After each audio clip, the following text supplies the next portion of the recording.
My old neighborhood, and I figure I might maybe I'll just film. Here's the old post office I used to go to. I don't know what this is. Maria has to go to the dentist, so I'm just exploring. Across the street there's a place called Mercado de Americas. I used to go to that place and sell all the time. We used to sell silver jewelry there. It's closed now, of course. I figured I'm walking down the block looking to see if I can find a plunger for the bathroom. If I see a hardware store, here's one of the sneaker places. There's a lot of clothing stores and phone stores. I never minded this neighborhood. It was always kind of kicking. Shoes. I'm not looking at shoes now though. Yeah, if I find a home appliance center. 99-cent store. I was seeing if maybe I could find like if I could find a hardware store, but it's crazy how many places are just kind of open for like walking down here. They built I'm not gonna go too far. I'll cross over to the street. Maybe I'll show my old building where I used to live. I have like some good shoe deals, you know. A lot of it's kind of the same. It hasn't really changed that much. Some of it's kind of different. La Roca Supermarket, TD Bank. I'm not gonna walk all the way down. I think I'm gonna cross over though. This is just me exploring where I lived for like 10 years. It's like changed a lot, but it hasn't changed much. A lot of the same kind of stores. This gave me something to do, really, because I'm sitting in I don't think that they would let us, or they'd let me sit in the dentist's office and wait for me, so it was more like waiting in the car, making sure meter didn't run out.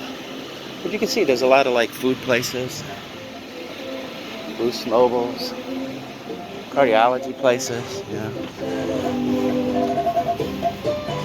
It was always like this down here, always busy, crazy, always something going on. Kind of miss this neighborhood a little bit. When I came back from Florida, I was going to live here. I mean, I looked to live here.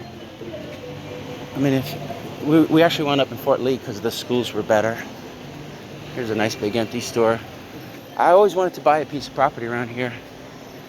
Just, I felt it was undervalued. I thought it was like Hoboken. This is the Mercado de Americas. This is the place I used to sell the flea market every weekend. I used to like that place. I never made that much money, like a couple hundred here, a couple hundred there. But I lived literally down the block, so it was the most convenient flea market ever. I would just throw stuff in a shopping cart and wheel it down the block. I didn't have to get up too early or anything, you know. They provided tables, and we did silver and jewelry. So it was like expensive stuff, and we would just go into the city. It was easy to get. The problem is everybody saw how well we were doing with it, and this neighborhood is insanely Spanish, which is fine. You know, some people it might bother. It actually bothered my Spanish friend. He came down one time with his girlfriend, and some of the guys were like, "Hey, baby, mira, chica," like that, right? And he was like, "I don't like this neighborhood." I was like, "Hey, dude, come on, it's your people." Just a lot of interesting stories. I'm coming up to my building where I used to live. I used to live on Bergenline Avenue. It was like 4618, which is going to be right here. I really liked this apartment. It was huge. I can't really show it, but that's outside. Maybe I'll go across the street to show the building better. One funny thing about... There it is. 4618. We used to... Oh, the inner door's open. There used to be like homeless people that would come and sleep in my hallway at night, which is crazy.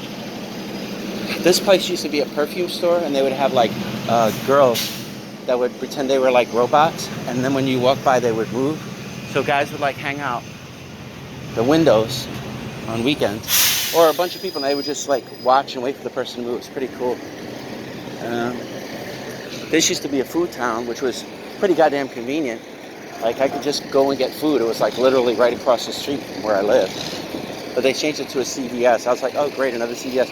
And I think they used to have a parking lot in the front, and I think they just built up on it, made it more. There was one time we were parked down the block here. Some car smashed into one of my cars, and they would have got away with it, except they did it in the middle of the night, right? So, oh, there's La Chica's Bakery. There's my old building. My apartment's really nice. I was studio. I had like 14-foot ceilings. I didn't live on that one. I lived Overmore, but it was like 14-foot ceilings, and I was just freaking huge. Let's see, where did I park? Down here somewhere. Yeah, I mean, it was nice to explore. There's another view of it. Oh yeah, so homeless dudes used to sleep in my hallway. I remember one year, this neighborhood was crazy for a while. I remember one year around Halloween, there were these gangs going through, and just like, I filmed it, and I have it somewhere on VHS, and Marie took it up to Connecticut to show to some people she works with, and they're like, oh my God. It looked like they were riding the street, because kids were running through and throwing eggs and stuff, and they were on the roof. It was crazy. I can't even describe it right, how insane it was. Parking always sucked around here, and never ever got better. But look at all the traffic, and just all the stores. I mean, this is it. We're like maybe stage 2 just starting. There's Bank of America. That's probably why I have Bank of America, because that Bank of America was always there, and I just wound up getting the bank at Bank of America. You know, I was like, plus it was all in the city. It was all over the place, so it was easy. Let's see. I'm parked a little bit further down. There was a McDonald's I used to go to all the time. Used to take my kid there. If you go that way, you can't really see it, but there's a lot of buses that come from. That's what I really liked about this neighborhood. It's insanely easy access into the city. There's like 1 million buses or jitneys, and now they built it's not a path train so much. It's kind of like, I forget what they call these things, but it's like another station that takes you to, not to New Jersey, but probably to Hoboken or something where the path is. I forget what they call these things, but it's New Jersey Transit. They built this like a few years after I left. I was going to say, if you just head maybe 8 blocks that way, there's like an amazing view of the city, you know? Except they're building that all up now. Lots of rich people have houses down that way, lots of money. So that's why I always thought this neighborhood was undervalued. That you could buy property here, and over the course of your lifetime or something, it would just like increase in value a lot. It was weird. When I used to do the flea market, everybody had nicknames or who they were, what they were selling. And there were some guys that were like, there was the antique guy, there was the underwear lady, there was a perfume guy, and they always used to talk to us. I said to them like, hey, so I see everybody here has nicknames. Who am I, right? What are you guys gonna call me? And they're like, oh, you're the white guy. Because it was funny. It was, I'm telling you, it's still heavy Spanish. But like I said, I never minded. I grew up in a really mixed neighborhood. So while that would freak some people out, it didn't bother me at all. Anyway, that's just a little walk. Me reminiscing a little bit about where I grew up. I see there's a McDonald's down that way. All right, let me just shut this off.